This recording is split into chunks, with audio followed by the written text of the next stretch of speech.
मित्रों, आज का विषय है भाई की संपत्ति लूटकर खाने वाले किस प्रकार भटकते हैं। एक बार माता पार्वती ने भगवान शिव से पूछा, प्रभु, एक माता पिता की संतान एक दूसरे का हक क्यों छीन लेती है, और जो भाई अपने भाई की संपत्ति को लूटकर मौज उड़ाता है उसे क्या सज़ा मिलती है।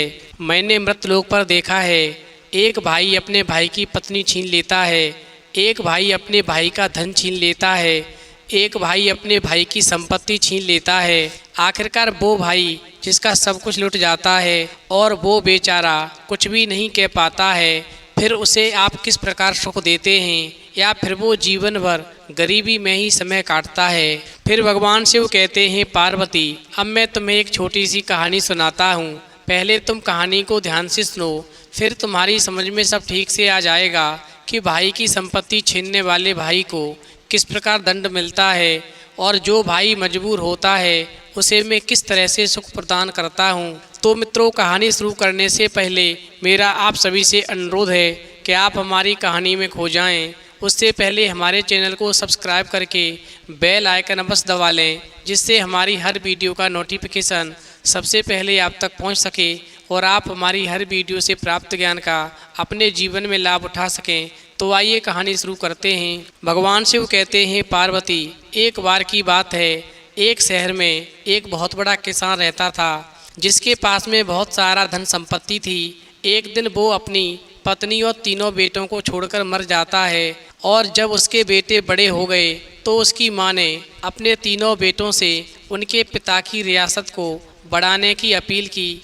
चूँकि किसान के बड़े दोनों बेटे बहुत ज़्यादा अहंकारी थे, धन के लालची थे, वहीं सबसे छोटा बेटा सीधे स्वभाव का था। इस प्रकार किसान के मरने के बाद में उसके दोनों बड़े बेटों ने अपनी माँ से कहा, माँ, अब संपत्ति का बंटवारा हो जाना चाहिए। और फिर जब बंटवारा हुआ तो दोनों बड़े अहंकारी भाइयों ने अपने छोटी भाई की संपत्ति की बेईमानी कर ली और अपने छोटे भाई और अपनी माँ को घर से बाहर निकाल दिया। चूँकि किसान के सबसे बेटे की अभी शादी नहीं हुई थी, इसलिए उसने एक जंगल में जाकर के और एक घास फूस की झोंपड़ी बना ली और अपनी माँ के साथ में रहने लगा। भगवान शिव कहते हैं, पार्वती, एक दिन किसान की पत्नी ने मन में विचार किया कि जीविका चलाने के लिए मेरे छोटे बेटे को कोई काम तो आना चाहिए, जिससे वो उस काम को करके कुछ धन कमा सके और हम दोनों का पेट पालन हो सके। इस प्रकार किसान की पत्नी ने अपने छोटे बेटे को एक दर्जी के पास सिलाई का काम सीखने के लिए भेजा, पर वो दर्जी का काम नहीं सीख सका। फिर किसान की पत्नी ने उसको एक चांदी की चीज़ें बनाने वाले के पास भेजा, पर उसका छोटा बेटा वो भी काम नहीं सीख सका। उसके बाद में किसान की पत्नी ने अन्य काम सीखने के लिए अपने छोटे बेटे को कई स्थानों पर भेजा, पर वो कोई भी काम नहीं सीख सका। वहीं किसान की पत्नी ने अपने छोटे बेटे से कहा, अब तुम कुछ भी काम नहीं कर सकते, इसलिए एक काम करो, अब तुम घर पर ही बैठो।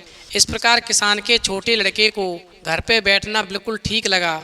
भगवान शिव कहते हैं, पार्वती, इस प्रकार एक दिन उसके घर पर 4 पड़ोसी आए और उसकी माँ से कहा कि आप अपने बेटे को हमारे साथ में जंगल में लकड़ी काटने के लिए भेज दो, हम लोग वहीं पास में ही काम करते हैं, ये भी हमारे साथ काम करेगा तो 4 पैसे पैदा करेगा, जिससे आप लोगों का पेट पालन ठीक से हो सकेगा।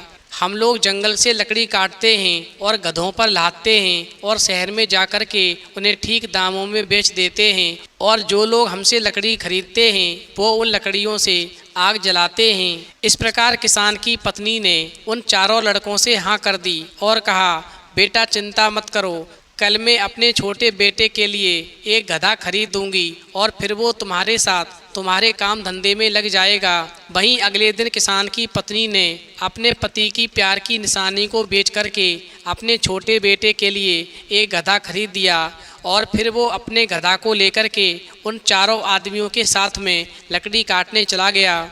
भगवान शिव कहते हैं, पार्वती, इस प्रकार उस दिन लोगों ने बहुत सारा काम किया और बहुत सारा पैसा कमाया, पर ये सब पैसा कमाने का धंधा केवल 6 दिनों तक ही चला। 7वें दिन बहुत तेज बारिश हो गई और उन सबको बारिश से भीगने से बचने के लिए एक गुफा में जाना पड़ा। वहीं किसान का छोटा लड़का गुफा में एक तरफ अकेला बैठा था, उसके पास में कुछ करने को तो था नहीं, सो वो एक पत्थर उठा करके उसे जमीन पर मारने लगा। वहीं उसने जब पत्थर को 2-3-4 बार मारा तो उसको वहां से कुछ ऐसी आवाज आई जैसे कि खोखली जमीन पर मारने पर आती है। वहीं उसने अपने अन्य मित्रों को आवाज लगाई और कहा, ऐसा लगता है कि यहाँ पर कोई छेद है। वहीं पहले तो किसी ने उसकी आवाज़ नहीं सुनी, पर जब उसने दोबारा आवाज़ लगाई तो उसके सभी पड़ोसी साथी आ गए और ये जानने के लिए खोखली ज़मीन की आवाज़ कहाँ से आ रही है उस जगह को खोदना शुरू किया। वहीं वो लोग बहुत देर तक नहीं खोद पाए थे कि उनको कुएं की तरह का एक बहुत बड़ा गड्ढा दिखाई दिया जो शहद से भरा हुआ था। और उस दिन उन्होंने कोई लकड़ी नहीं काटी बल्कि सारा दिन शहद इकट्ठा करने और उसको बेचने में लगा दिया। इस प्रकार सभी मित्रों ने सारा शहद जल्दी जल्दी से निकालने के चक्कर में उन्होंने किसान के छोटे बेटे को शहद के कुएं में नीचे उतार दिया और उससे शहद ऊपर देने के लिए कहा और वो खुद उस शहद को बर्तनों में इकट्ठा करके बाजार में बेचने के लिए ले जाते रहे। वहीं आखिर में जब उस कुएं में बहुत कम शहद रह गया तो उन सभी मित्रों ने किसान के लड़के से कहा कि तुम जो भी शहद बचा है उसको इकट्ठा करो और हम बहुत जल्दी से एक रस्सी लाते हैं, फिर तुम्हें रस्सी के सहारे इस कुएं से बाहर निकाल लेंगे। भगवान शिव कहते हैं, पार्वती, एक तरफ तो किसान के छोटे बेटे को उसके दोनों बड़े भाइयों ने धोखा दिया, वहीं उसके चारों मित्रों ने भी उसे धन के लालच में आकर के उसी कुएं में छोड़ दिया और उसे कुएं से बाहर नहीं निकाला। वहीं शहद बेच कर के जो उन्होंने पैसा कमाया था वो केवल आपस में चारों लोगों ने ही बांट लिया और किसान के छोटे बेटे को कुछ भी नहीं दिया। वहीं लड़के ने जब सारा शहद बटोर लिया तो रस्सी के लिए आवाज़ लगाई, पर वहाँ कोई होता तो बोलता। वो लोग तो सब वहाँ से चले गए थे। इस प्रकार 3 दिन तक किसान का छोटा लड़का उसी कुएं में पड़ा रहा। अब उसको यकीन हो गया कि उसके सारे साथी उसे छोड़कर चले गए।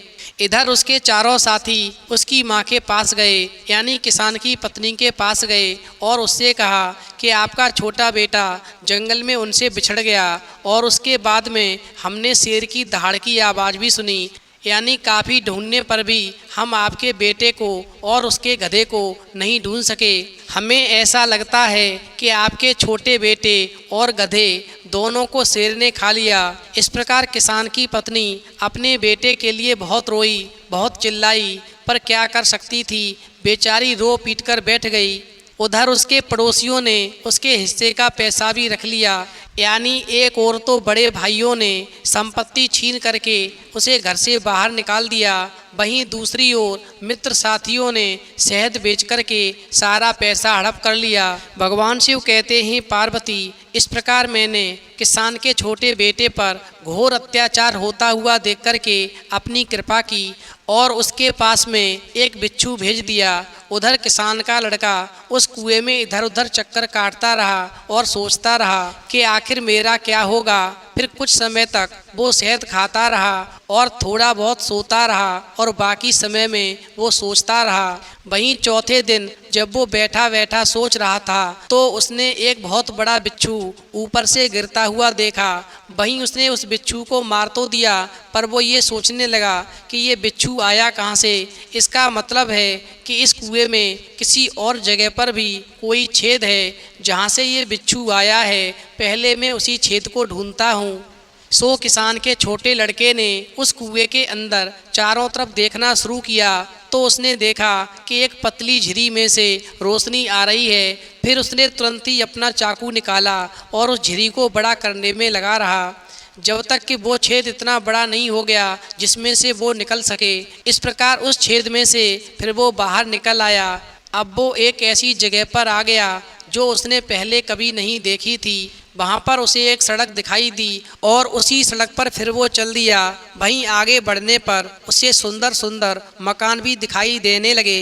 इस प्रकार वो आगे बढ़कर गया तो उसने देखा कि एक मकान का दरवाज़ा खुला है। सो वो उस मकान के अंदर घुस गया और वहाँ उसने सोने के दरवाजे देखे जिसमें सोने के ताले लगे थे और मोतियों की चाबियाँ लगी थीं। वहीं उसने सुंदर कुर्सियाँ भी देखीं जिनमें बेशकीमती पत्थर जड़े हुए थे। वहीं बाहर वाली बैठक में उसने एक बहुत सुंदर पलंग देखा जिसके ऊपर एक बहुत ही कीमती चादर पड़ी थी और तभी उसको लगा कि किसी ने उसको उठा कर के कुर्सी पर बिठा दिया और कोई ये कह रहा है कि देखो इसको चोट ना लगे, इसको संभाल कर जगाओ।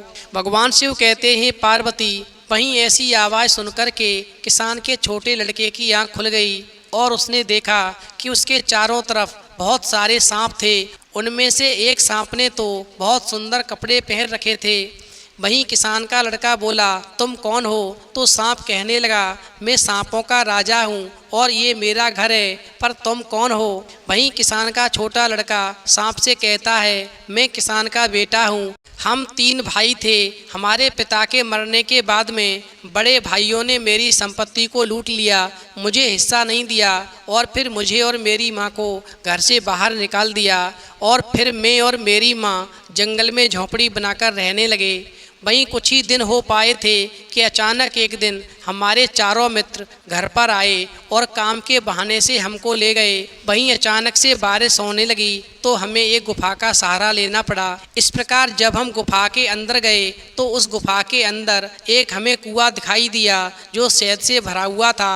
फिर मेरे चारों साथियों ने मुझे उस शहद के कुएं में उतार दिया और मैं सहजी शहद को निकालता रहा और मेरे सभी साथी उस शहद को बेचते रहे और उसका पैसा वो स्वयं ही खा गए। इस प्रकार जब अंत में कुआं के अंदर शहद कम रह गया तो मेरे चारों साथियों ने कहा कि तुम जल्दी से शहद रह गया उसे इकट्ठा करो, हम रस्सी लेकर के आते हैं। और फिर वो रस्सी लाने का बहाना करके मुझे कुएं में छोड़ कर के चले गए, क्योंकि उनकी नीयत में खोट आ गई थी। वो जानते थे यदि मैं बाहर जाऊंगा तो मुझे भी हिस्सा देना पड़ेगा, इसलिए उन्होंने मुझे कुएं में ही छोड़ दिया और धन आपस में बराबर बांट लिया।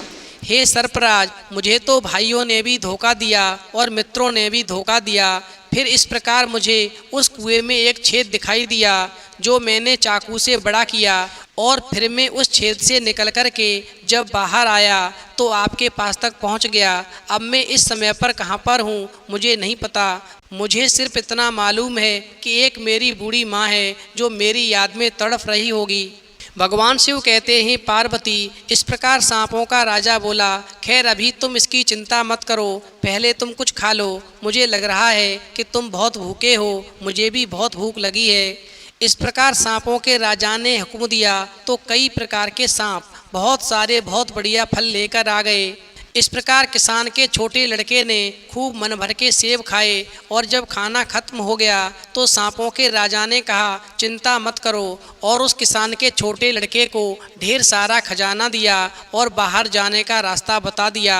इस प्रकार जब वो किसान का लड़का खजाना लेकर के उस गुफा से बाहर निकल रहा था तो रास्ते में उसे एक सुंदर नागिन मिली जो कहने लगी, हे राजकुमार, यदि तुम मुझे स्पर्श कर लोगे तो मैं श्राप से मुक्त हो जाऊंगी और हमेशा के लिए तुम्हारी राजकुमारी बन जाऊंगी। फिर मैं तुम्हारे साथ में शादी करके जीवन भर तुम्हारी सेवा करूंगी। भगवान शिव कहते हैं पार्वती, पहले तो नागिन को देख करके वो किसान का छोटा लड़का डर गया। वहीं फिर उसने विश्वास करके जैसे ही नागिन को स्पर्श किया तो नागिन एकदम से राजकुमारी बन गई और उसका श्राप टूट गया, यानी वो श्राप से मुक्त हो गई और फिर किसान के लड़के के साथ में चलने लगी। इस प्रकार किसान का छोटा लड़का जब अपनी माँ के पास पहुँचा तो माँ की खुशी का ठिकाना नहीं रहा और फिर उसने अपनी माँ को ढेर सारा खजाना दिया और राजकुमारी के बारे में बताया। फिर किसान की पत्नी ने अपने छोटे बेटे की बड़ी ही धूमधाम के साथ में शादी की और सुखपूर्वक जीवन जीने लगे।